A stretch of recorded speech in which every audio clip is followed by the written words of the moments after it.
बोली नानी सुनो कहानी, ना कोई राजा ना कोई रानी, तुमको मैं देती संदेश, कभी न भूलो अपना देश। बोली नानी सुनो कहानी, ना कोई राजा ना कोई रानी, तुमको मैं देती संदेश, कभी न भूलो अपना देश। अरे वाह, ये चिड़िया तो कितना मधुर गीत गाती है। काश कि ये चिड़िया मेरे पास होती तो मैं भी इस चिड़िया के मधुर गीत सुनती। अरे सैनिकों, जल्दी से इस चिड़िया को पकड़कर मेरे पास ले आओ। इतना सुनते ही दोनों सैनिक चिड़िया की तरफ बढ़ते हैं। चिड़िया ने जैसे ही उन दोनों सैनिकों को अपनी ओर आते हुए देखा, वह तुरंत वहां से उड़ जाती है।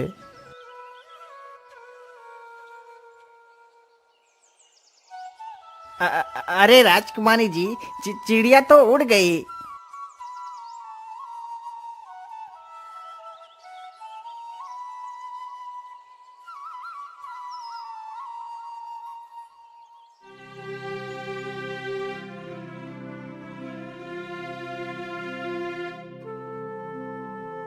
लेकिन राजकुमारी जी, चिड़िया का तो कोई पता नहीं है। वो कहाँ चली गई है? आखिर हम उसे कैसे ढूंढ सकते हैं? पिताजी, मुझे कुछ भी नहीं पता। मुझे तो बस वह चिड़िया चाहिए। यदि मुझे वह चिड़िया नहीं मिली तो मैं अन्न जल कुछ भी ग्रहण नहीं करूंगी। अच्छा, ठीक है राजकुमारी जी, तुम दुखी मत हो। मैं उस चिड़िया को जरूर पकड़वाऊंगा। अरे सैनिकों, जाओ और हमारे राज्य से किसी चिड़ी मार को लेकर आओ। राजा का आदेश होते ही सैनिक तुरंत राज्य में जाते हैं और एक चिड़ी मार को बुलाकर ले आते हैं। बोलिए महाराज, हमारे लिए क्या आदेश है? आपने हमें क्यों बुलाया है? अरे बहलिए, तुम जल्दी जाओ और उस गाना गाने वाली चिड़िया को पकड़ कर लेकर आओ। यदि तुम उस चिड़िया को पकड़ कर ले आओगे तो मैं तुम्हें इतना सुनकर वह बहेलिया चिड़िया पकड़ने के लिए जंगल की ओर निकल पड़ता है।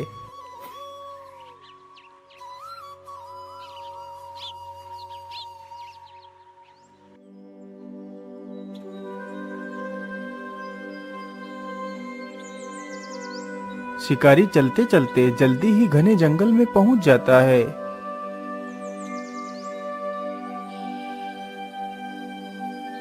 बोली नानी सुनो कहानी, ना कोई राजा ना कोई रानी, तुमको मैं देती संदेश, कभी न भूलो अपना देश। अरे वाह, इतने मीठे स्वर में कौन गा रहा है? लेकिन आसपास तो कोई भी नजर नहीं आ रहा है। कहीं ये गाना वो चिड़िया ही तो नहीं गा रही है जिसकी बात महाराज ने कही थी? हाँ, मुझे तो लगता है ये वही चिड़िया है। चलो चलकर देखता हूँ। इतना सोचकर शिकारी उधर को ही चल पड़ता है जिधर से वह आवाज आ रही थी।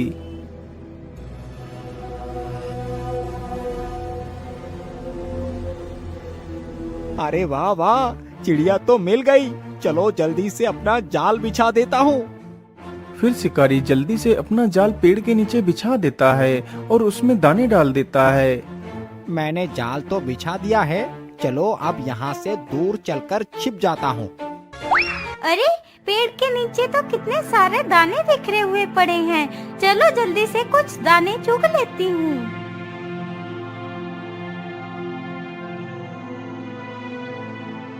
अरे वाह, चिड़िया तो फंस गई। चलो जल्दी से इसे पकड़ लेता हूँ। इतना सोचकर शिकारी जैसे ही जाल के पास पहुंचता है, तभी वह चिड़िया उस जाल से निकलकर उड़ जाती है। अरे रे, ये क्या हुआ? ये चिड़िया जाल से कैसे निकल गई है? जबकि ये चिड़िया जाल में तो अच्छी तरह फंसी हुई थी। कहीं ये चिड़िया कोई भूत तो नहीं है? चलो मैं वापस लौट जाता हूँ।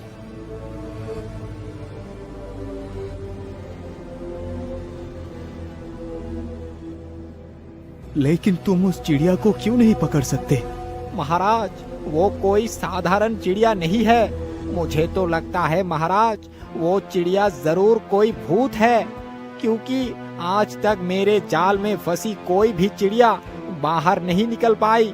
लेकिन ये चिड़िया तो मेरे जाल से फंसकर फिर भी निकल गई। महाराज, मुझे माफ कर दीजिए, मैं उस चिड़िया को नहीं पकड़ सकता। इतना बोलकर वह बहेलिया वहां से चला जाता है। क्या इस पहेली की बात सच है? मुझे खुद चलकर देखना चाहिए।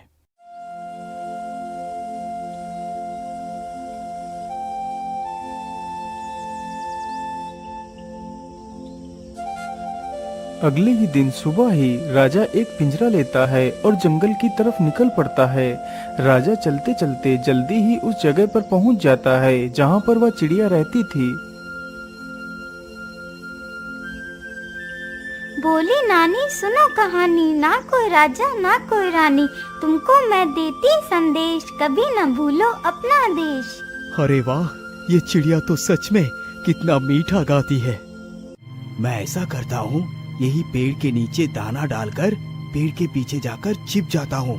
चिड़िया जैसे ही नीचे उतरेगी तो मैं उसे पीछे से पकड़ लूंगा। इतना सोचकर राजा पेड़ के नीचे कुछ दाने डाल देता है और पेड़ के पीछे जाकर छिप जाता है। अरे पेड़ के नीचे तो कितने सारे दाने बिखरे हुए पड़े हैं, चलो जल्दी से कुछ दाने चुग लेती हूँ। इतना सोचकर चिड़िया दाने चुनने के लिए नीचे उतरती है। तभी राजा मौका देखकर पीछे से उस चिड़िया के ऊपर झपटता है और झट से उस चिड़िया को दबोच लेता है। अरे छोड़ दो मुझे, तुमने मुझे क्यों पकड़ा है?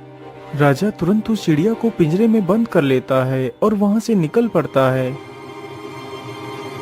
महाराज, आप मुझे बंदी बनाकर नहीं रख सकते। आखिर मैं तुम्हें अपने साथ क्यों नहीं रख सकता? चिड़िया, तू हमारे साथ बहुत खुश रहेगी। तुझे रोज रोज अच्छे अच्छे पकवान खाने को मिला करेंगे। नहीं राजन, मैं किसी के साथ बंधक बनकर नहीं रह सकती, पर हाँ एक शर्त पर रह सकती हूँ। हाँ हाँ चिड़िया, बोलो तुम्हारी क्या शर्त है? मैं तुम्हारी प्रत्येक शर्त मानने के लिए तैयार हूँ। मेरी शर्त यही है कि मैं तुम्हें एक कहानी सुनाऊंगी। तुम्हें मेरी कहानी चुपचाप सुननी होगी। यदि तुमने मेरी कहानी पर कोई भी तर्क किया तो मैं तुम्हारे पिंजरे से गायब होकर उड़ जाऊंगी। अच्छा अच्छा ठीक है, मुझे तुम्हारी शर्त मंजूर है। सुनाओ अपनी कहानी। तो फिर ठीक है राजन, सुनो मेरी कहानी। बहुत समय पहले की बात है। एक शिकारी जंगल में शिकार की तलाश में घूम रहा था। उसने एक कुत्ता पाल रखा था। वह कुत्ता शिकारी का बहुत वफादार था।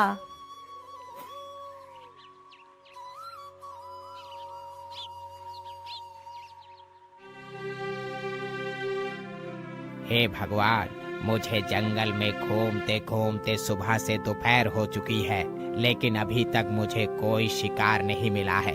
अब मेरे हिसाब से मुझे घर वापस चलना चाहिए।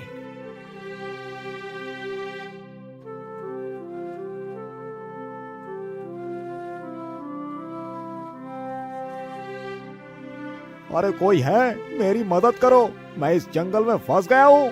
अरे ये किसकी आवाज है? मुझे लगता है कोई मुसीबत में है। चलो चलकर देखता हूँ। इतना सोचकर शिकारी आगे बढ़ता है तो देखता है जंगल के बीच एक बैलगाड़ी खड़ी है जिसका एक पहिया निकलकर जमीन पर पड़ा हुआ है और उस गाड़ी के अंदर ढेर सारा खजाना भरा हुआ है। अरे इस बैलगाड़ी को क्या हुआ? चलो उनके पास चलकर पूछता हूँ।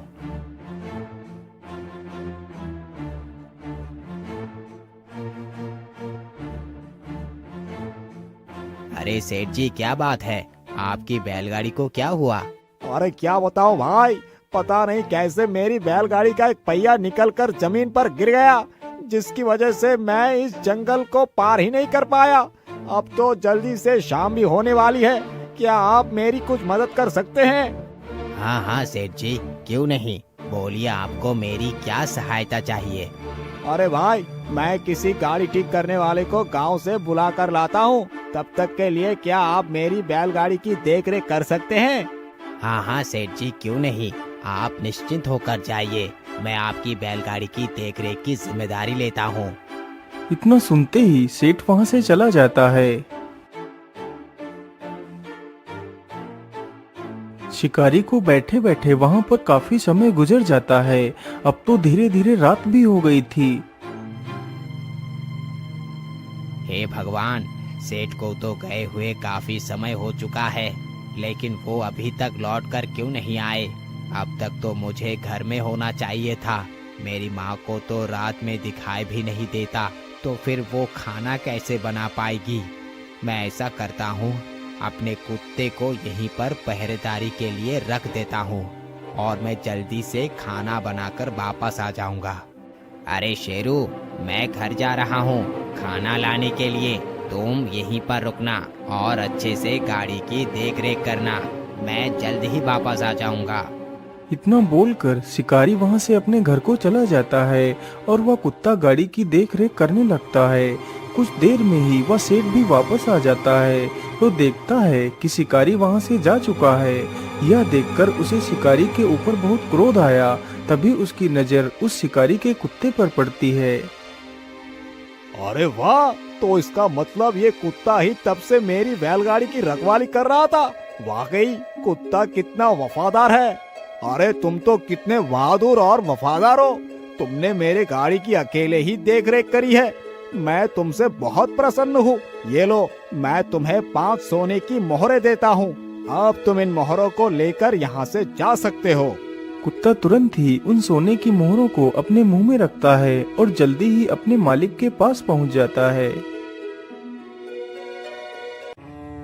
अरे शेरू, तू बैलगाड़ी छोड़कर यहाँ क्यों आ गया? मैंने तुझे तो बैलगाड़ी की देखरेख करने के लिए वहाँ छोड़ा था।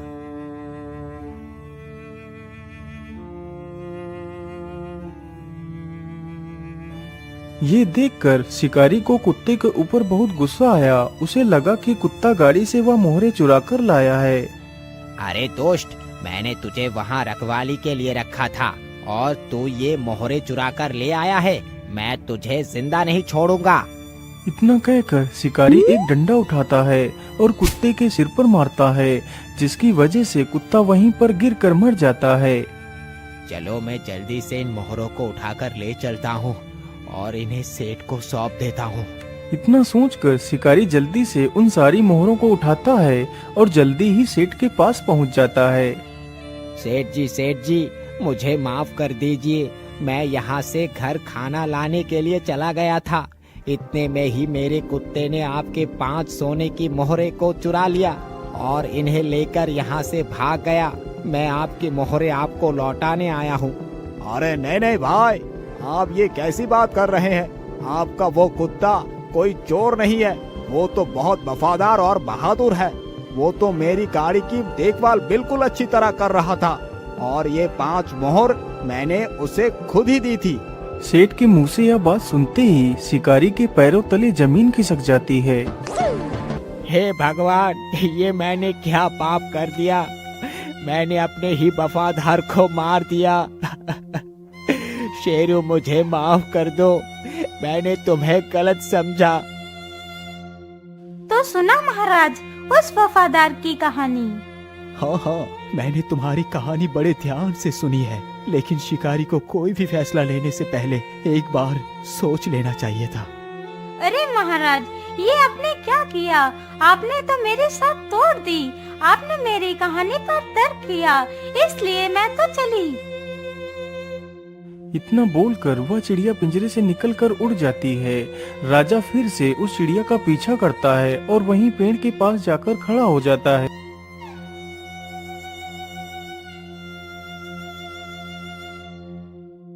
हे चिड़िया, तू मुझ पर तरस खा। तू मेरे साथ मेरे महल चल, मेरी परेशानी समझ। वहाँ पर तुझे कोई भी समस्या नहीं होगी। मुझे एक मौका और दे दो। ठीक है महाराज, मैं तुम्हें एक और मौका देती हूँ। यदि इस बार तुम मुझे नहीं ले जा सके तो मैं तुम्हारे हाथ कभी नहीं आऊंगी। इतना बोलकर चिड़िया फिर से राजा के पिंजरे के अंदर आ जाती है। चलो राजन, मुझे अपने साथ ले चलो। इस बार मैं तुम्हें एक और कहानी सुनाती हूँ, लेकिन मेरी शर्त वही है। अच्छा, ठीक है। इस बार तो शर्त मैं ही जीतूंगा। महाराज, मेरी दूसरी कहानी सुनो। बहुत समय पहले की बात है। रत्नगढ़ नामक राज्य में घोर सूखा पड़ा था, तो धीरे धीरे गांव के सारे लोग गांव छोड़कर शहर को चले गए थे, सिवाय एक व्यक्ति के जिसका नाम शामू था। हे भगवान, धीरे धीरे गांव के सारे लोग गांव छोड़कर चले गए। बस एक मैं ही बचा हूँ यहाँ। अब तो इस तालाब का भी पानी लगभग खत्म ही हो गया है। यदि पानी नहीं मिलेगा तो मैं जीवित कैसे रह पाऊंगा? मैं ऐसा करता हूँ, कल सुबह ही मैं ये गांव छोड़कर कहीं दूसरे शहर चला जाऊंगा। यदि जीवित रहूंगा तो कहीं भी कमा कर खा लूंगा। यदि प्राण ही नहीं रहेंगी तो गांव में रहने का क्या फायदा?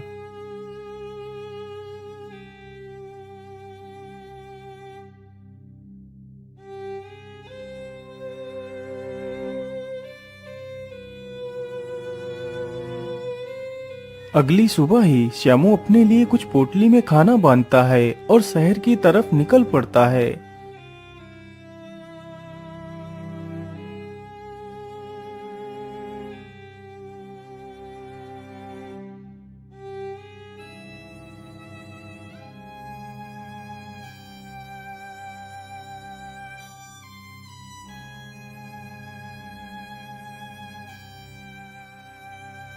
श्यामू चलते चलते काफी ज्यादा थक चुका था और उसे बहुत जोर की प्यास भी लगी थी।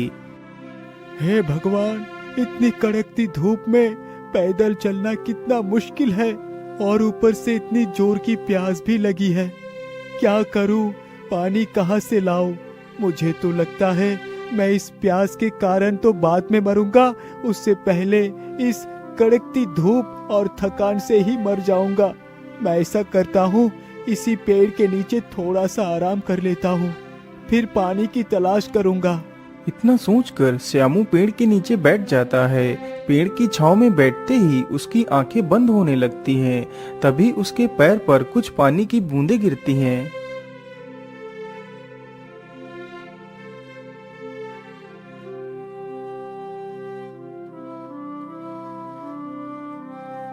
अरे ये क्या? पेड़ के ऊपर से तो पानी की बूंदें गिर रही है।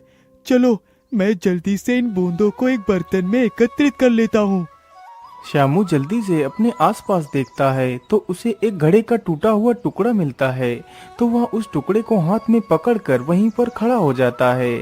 धीरे धीरे वह टुकड़ा पानी से भर जाता है। पानी तो भर गया है, चलो मैं जल्दी से इसे पी लेता हूँ। तभी एक कौवा श्यामू के पानी पर झपटता है और सारा पानी जमीन पर गिरा देता है। अरे दुष्ट कौवे, मैं तुझे जिंदा नहीं छोड़ूंगा। तूने मेरा सारा पानी गिरा दिया। इतना बोलकर श्यामू उस कौवे के पीछे दौड़ पड़ता है। वह दौड़ते दौड़ते काफी दूर निकल जाता है। आज तो मैं तुझे जीवित नहीं छोड़ूंगा। रुक, तुझे मजा चखाता हूँ। श्यामू वहीं पर पड़े एक पत्थर को उठाता है और कौवे को फेंक कर मारता है। पत्थर लगते ही कौवा नीचे गिरता है और मर जाता है। अरे ये क्या? यहाँ पर तो एक नदी है। इस कौवे को तो मैंने बेकार में ही मार दिया।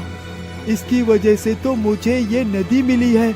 खैर, पानी तो मुझे उस पेड़ के पास भी मिल रहा था, लेकिन इस दुष्ट कौवे ने मेरा सारा पानी गिरा दिया था।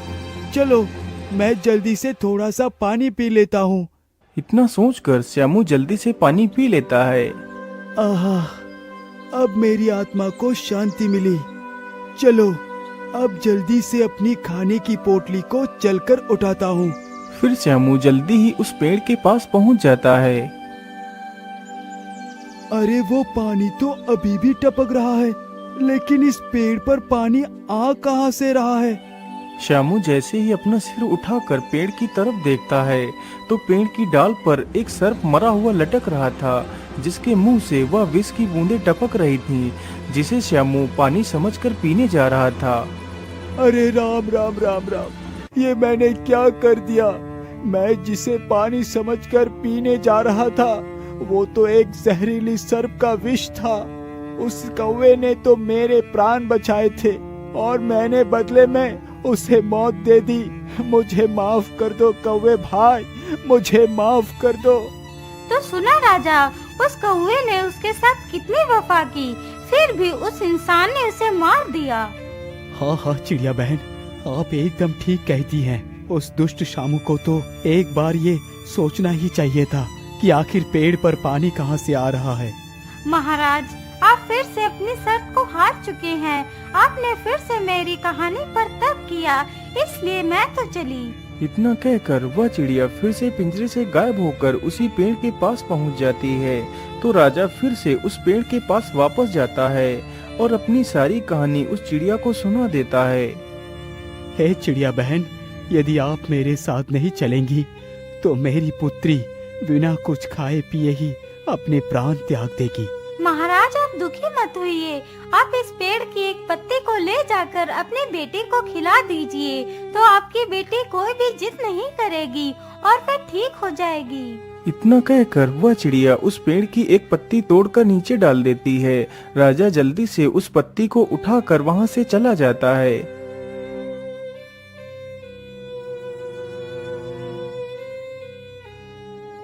अरे पिताजी, आप उस चिड़िया को लेकर नहीं आए।